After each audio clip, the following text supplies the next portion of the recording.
Hi, this is my first video I'm making. I want to show something in Photoshop that's a little bit harder for me to do in an actual written tutorial. So I'm just going to try recording myself. We'll see how this goes. I may make further videos after this. This might be the only recorded video I do of myself. We'll see what happens. So, the ability to make custom shapes in Photoshop has been around for the last decade or so, and a problem with Photoshop dabs is they always center on the middle of whatever image you've created. However, there's sometimes that you would want a brush where the center is not in the middle of your image, and that's when I started using what I call counterweights in my brush making. And let me show you some examples of things I have done with it. Well, in fact, let me first show you some of the first brushes that were made that to kind of illustrate how the brush is centered on the center of the stroke. So you see that? It's always, the chain brush is great. It's been around for as long as Photoshop 7, I believe. So it always centers on the middle of the brush. The pivot point's always in the middle. But here's a brush where I've offset the center, and I'm going to show you this trick. Now look at this.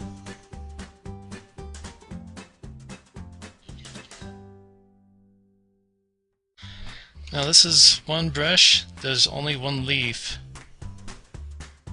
but I'm getting this much variation out of it.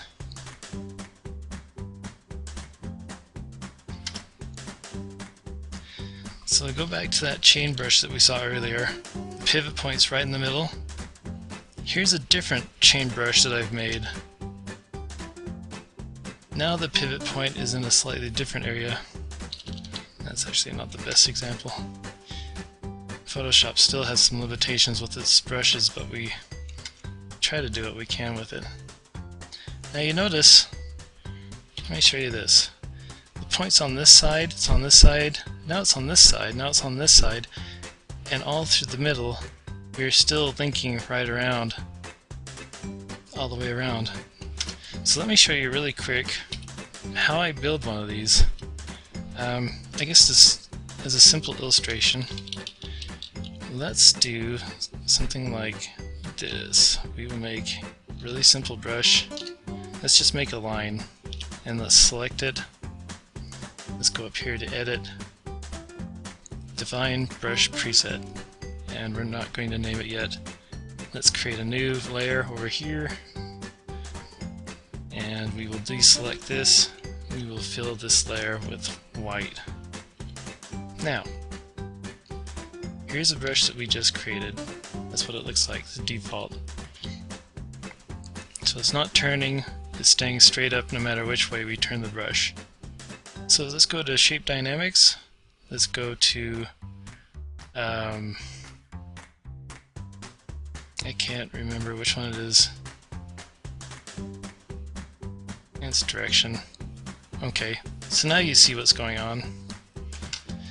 But you'll notice the pivot point is still right in the middle. In fact, let's take the spacing up a bit so you can see what's going on.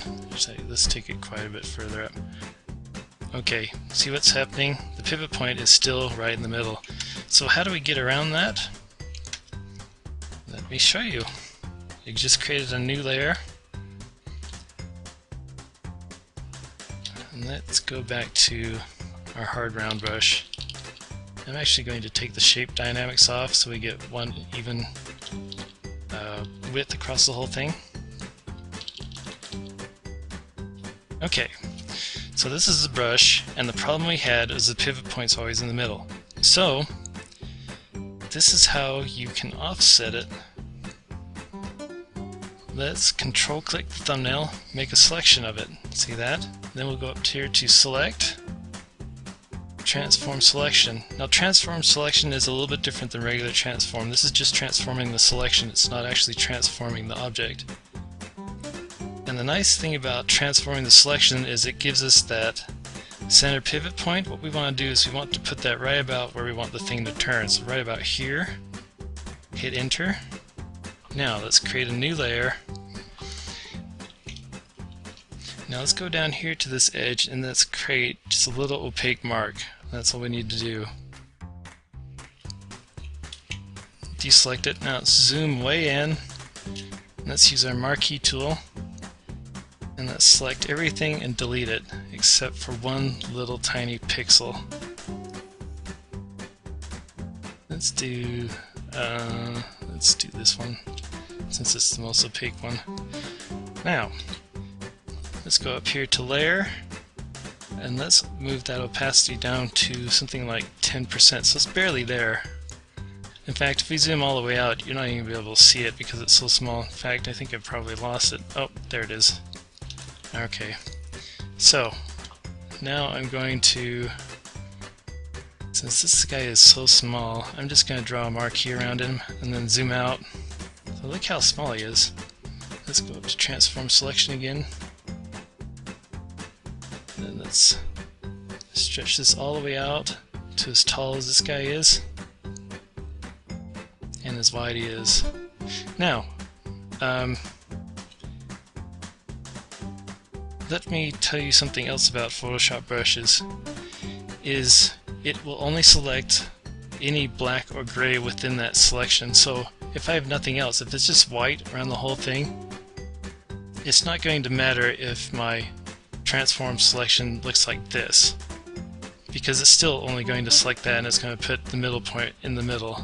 So let's go ahead and define the brush preset. Deselect this. Let's make a new layer so we're not drawing on our brush and fill that with white. Now let's go back over here. Now this is our new brush. Let's make it a little bit smaller so we can see what's going on, and let's take the spacing down quite a bit. Now notice where, let's see, turn the shape dynamics on. Alright, so already you can see it wants to, we've got pen tip, we want direction. Okay, so now you can see that it's pivoting actually right around that corner that we said. And so between that little counterpoint and our brush, we have now altered the visible center of that brush. Now if you try to zoom in, I'm going to show you that because I was concerned when I first made this that I would be stuck with a little tiny pixel dot whenever I would paint with one of these. But we're going to go over this over again and again and again and again and again. We're going to see if we can't find any kind of line or whatever. And I don't see any. Let's change this. Let's change the spacing. And let's make this brush really big and see if we can't find something, some type of artifact to show you that the brush creator still picks that up. Or we can still make this kind of a brush, but it doesn't pick up that little pixel dots in there. So, there it is. See? It's barely there.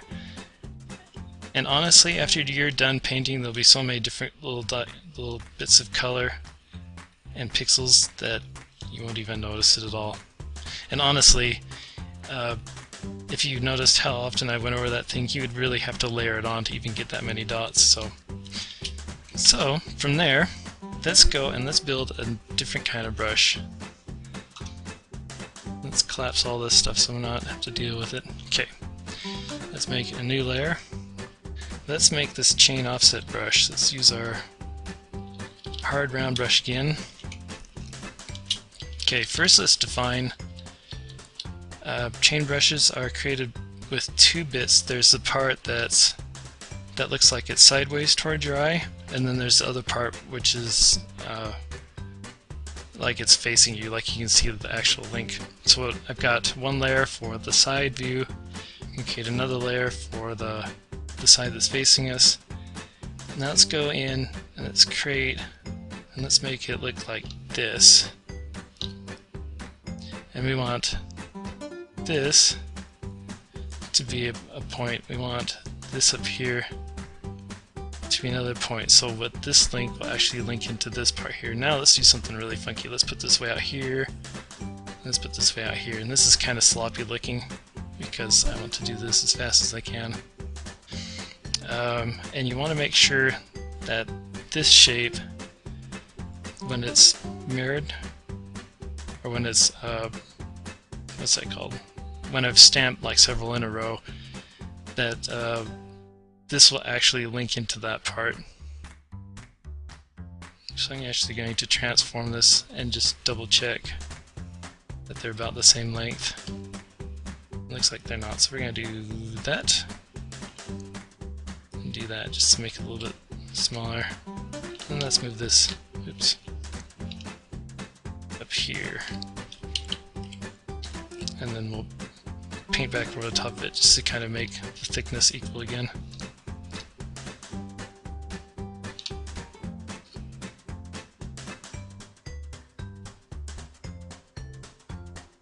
Okay, so between this point and this point, this is the center, but between this point and this side and this side, the center is actually right here, and that's what we don't want. So I'm going to merge these two layers.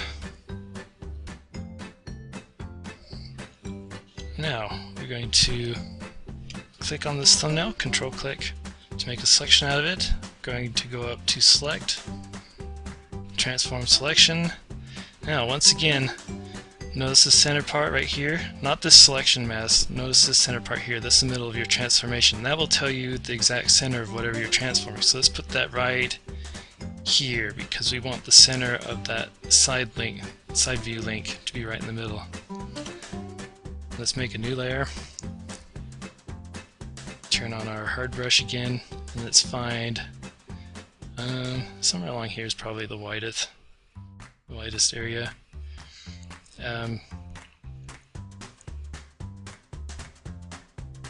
as far as where you put that, it doesn't necessarily matter as long as whenever you fit a box around your whole object, that this that the center of that transformation is still going to be right there. So let's deselect this, and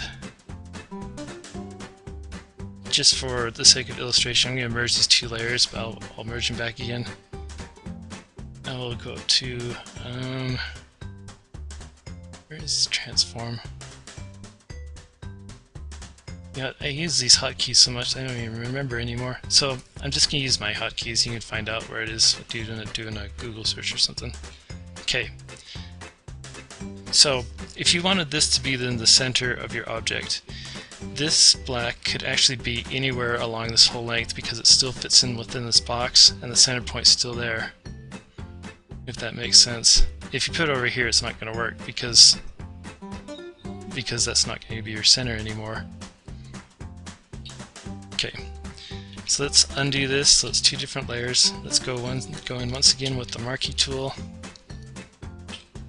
Delete, delete, and let's delete right there. Delete right there. Okay, so you'll notice that I had a mark that looked like this, and I was deleting stuff on this side, and on this side, but I wanted the furthest pixels on this side, just so it would make it as even as I could. Okay, now I'm going to use hotkeys to do this because I already showed you once before. I'm just going to take the opacity of that layer down to 10%, so it's barely there. And I'm going to try and remember where that is and draw a marquee around the whole thing. Let's see if I got it in there. Did I? Yeah, okay. Alright, now let's define this brush preset. Deselect that, create a new layer, fill the layer. Now, here's our new brush.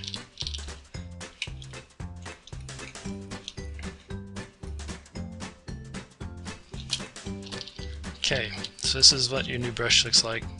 It's not a chain brush yet. First we need to rotate it. There. It still isn't doing what we want to do. So let's take the spacing out a bit. Try it out here. Okay, that looks pretty good. Now let's go to Shape Dynamics. Size is fine. Angle jitter, let's turn this to direction and see what happens.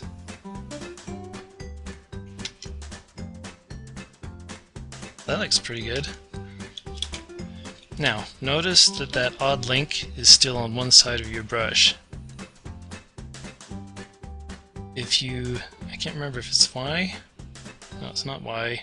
It's X. Remember, it's one of those. It's either flipping it this way or this way, and I can't remember. Now if we draw with it, look at that. You have a brush that is offset, and it is also flipping along that offset. So this is nice because it gives your brush just one step more in complexity over other Photoshop brushes. Like I said, the chain brush has been around for over a decade, and when people use it, it sticks out. It's almost as bad as using a leaf brush because it's very stampy, it looks very generic, and people recognize it all the time. It's good to use for base if you're just laying down shapes and you're going to go over and paint over them later, which is fine, that's great to use that. But I see too many artists who just use the chain brush and leave it as it is. And honestly, 12 years ago that looked great because it was something new that Photoshop was doing, but to do that now, it looks a little amateurish. So this is one thing to do to kind of break out of that amateurish look. I would still go over and paint this, like fix these edges, add like some lighting, and things like that to do, but this gives you so much more. It's much more organic looking. It's not as, it doesn't look like a machine like stamped it out. It's like it's actually got, you've got an offset center line because of that counterweight, and then it's also flipping along that counterweight. So this brings us to our next brush. I'm going to show you how to, let's flatten this really quick. So I'm going to show you how I built this. So let's create a new layer. Let's use our hard round. Now, one thing to keep in mind, let me show you this. In your brush palette, there is this angle and roundness. Whenever you create a new brush, remember that it's always going to scale this way. You can use that to your advantage if you plan ahead. For this vine brush, let's take off all these things so we just get a good look at it. Okay. So I don't want this brush to scale this way because between the dabs you'll get spaces or overlaps that you don't want. I want to scale this way. So remember, once again, this always scales this direction. So when I draw this, I want to make sure that the vine is this way. That way it's always dabbing this way. And then let's start and put a little stem on it, and then let's make a leaf.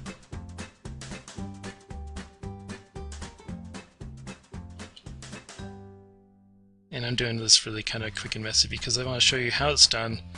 A nice brush can always be made later once this technique is learned.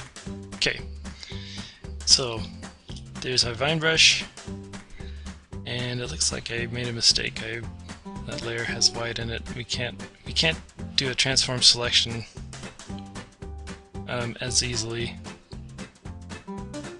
Well, I guess we kinda could, but I'm just gonna chop this out and put it on a new layer.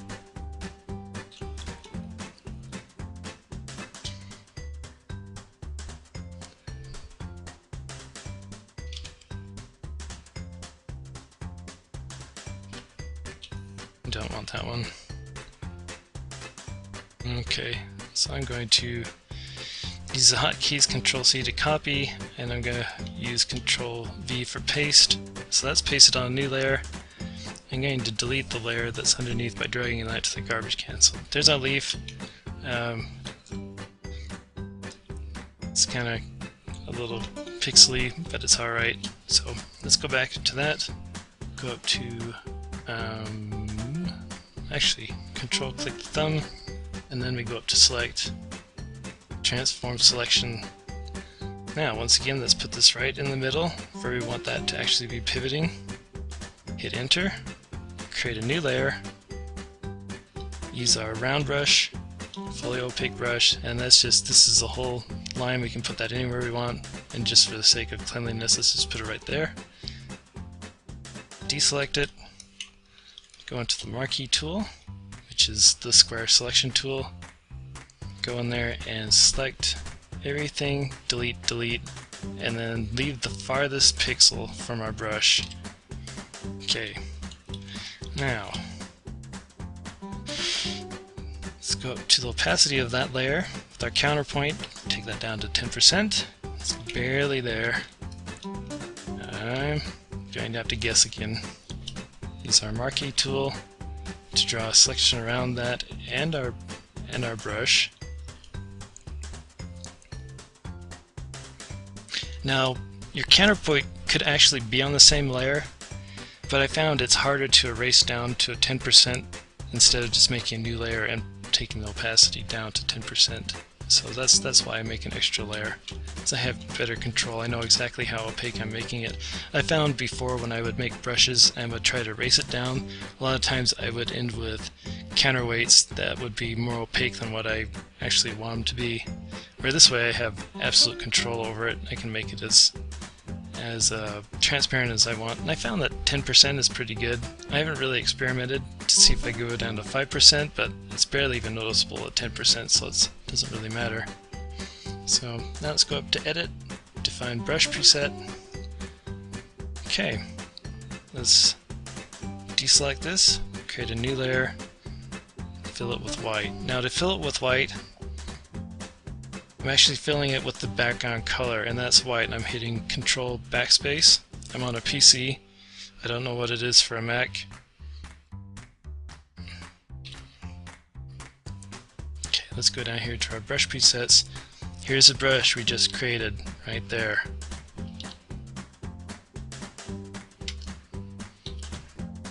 So let's take the spacing out and make it so just the very tips are kind of overlapping, maybe a little bit more. Okay, that's pretty good. We can adjust that a little bit later. Let's go to Shape Dynamics. Size jitter is fine. Angle jitter, remember we want that on direction. Now it will follow that. Let's actually take the spacing up just a little tiny bit more.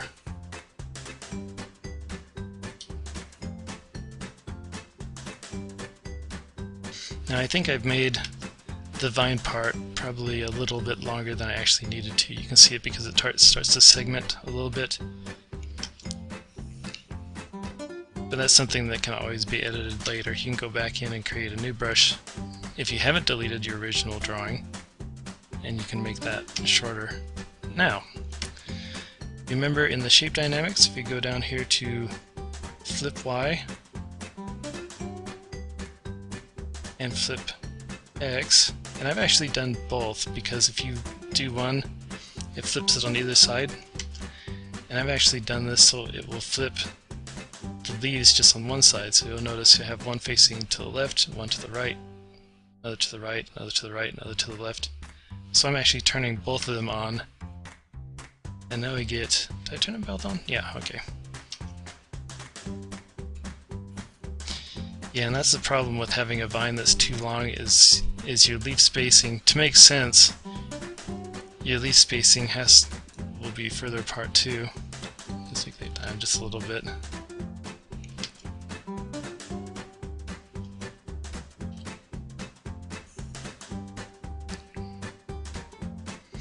Now, one last thing in Shape Dynamics. Take that roundness jitter and let's bump that up. Actually, let's take it all the way up and show you what it looks like. To get really squashy leaves and really full leaves, that's probably a little too much. Let's just take that down here somewhere.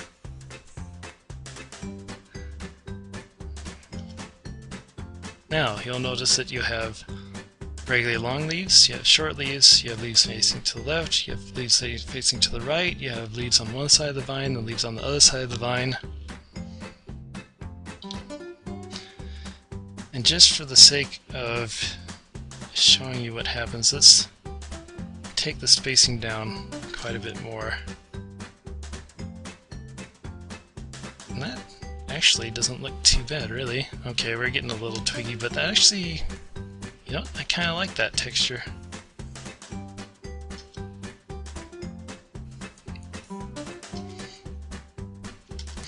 Okay, one last trick. Let's pick a viney color. So green. Now let's go into the color dynamics. And what this does is it will shift your hue, your saturation, or your brightness either by dab, which is one of those, just one, or by stroke. And we want it by dab because we want every leaf to be a little different. And you can see that I've already made the hue jitter by like 4%. So what that does, and we might be in a hue that's a little hard to see, so I'm going to bump that up just a little bit so you can see what happens.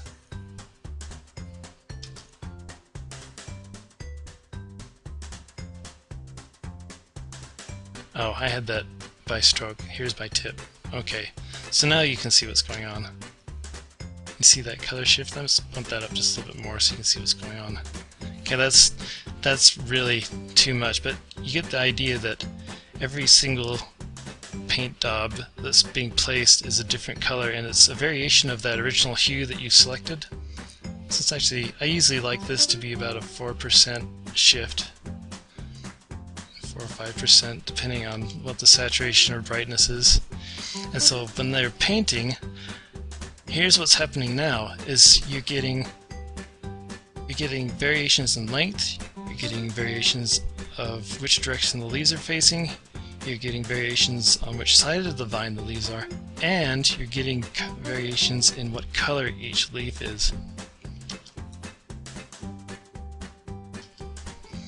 And to show you just the variation you can get, I'm going to draw several straight lines. Now, notice every single one of these is different. And that's the beauty of this, of using counterweights, is you can get this much more variation into shapes that